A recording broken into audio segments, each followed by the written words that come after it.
Hello, Emma here.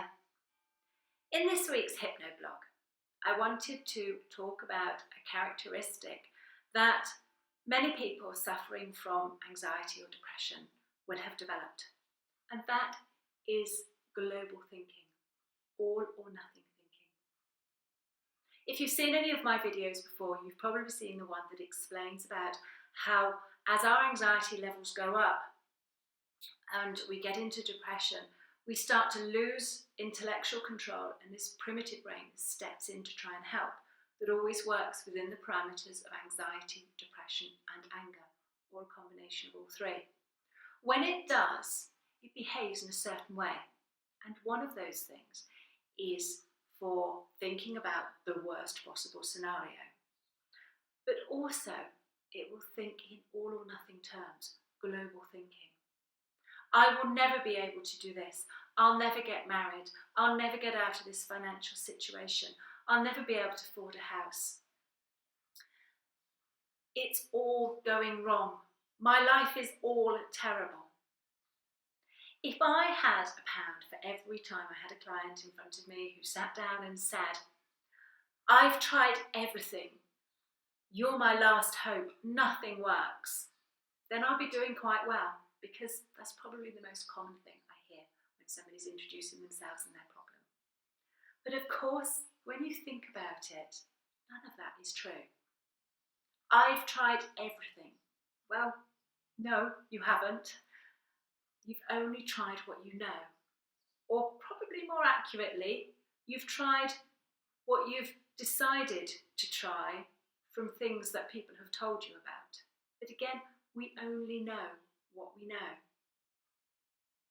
Nothing works. Again, that's not true. Nothing you have tried so far has been suitable or has had the results you wanted. It doesn't mean to say nothing works. And you're my last hope. Well, that's not true either, because there will be other things you can try, there will be other therapists. I'm not the last hope. I'm quite a good hope, but I'm not the last one. So if you are suffering from anxiety or depression, or the myriad of symptoms that comes with that, become aware of your thoughts and how you're thinking. If you're thinking in these all or nothing terms, subconsciously, that's encouraging you to give up and not try. You're subconsciously self-sabotaging your efforts. If you are thinking in the terms of, "I'll never be able to afford that house," what happens subconsciously is that you don't try, because you've told yourself and you believe that it will never happen. It's not actually true, but if you think it's going to be true, you are putting yourself in that situation. The all or nothing thinking is not helpful. It is a symptom of anxiety and depression. And stepping back and being aware of this and breaking it down into smaller thoughts. When somebody says, if I carry on with the example of, "I've tried everything," well, think of actually, what have you tried? And what have you tried fully?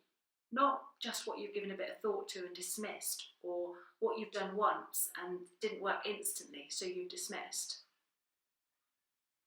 Break it down and be honest with yourself.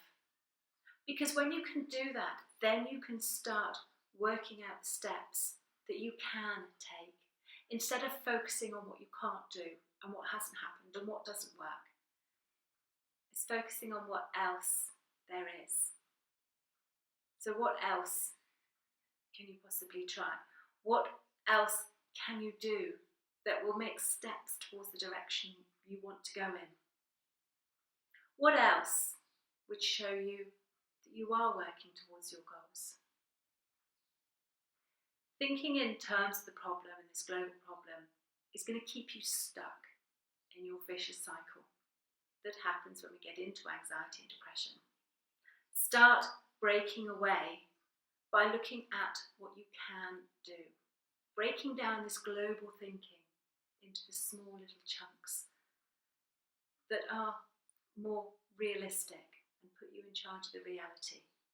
And this primitive brain is encouraging you to focus on that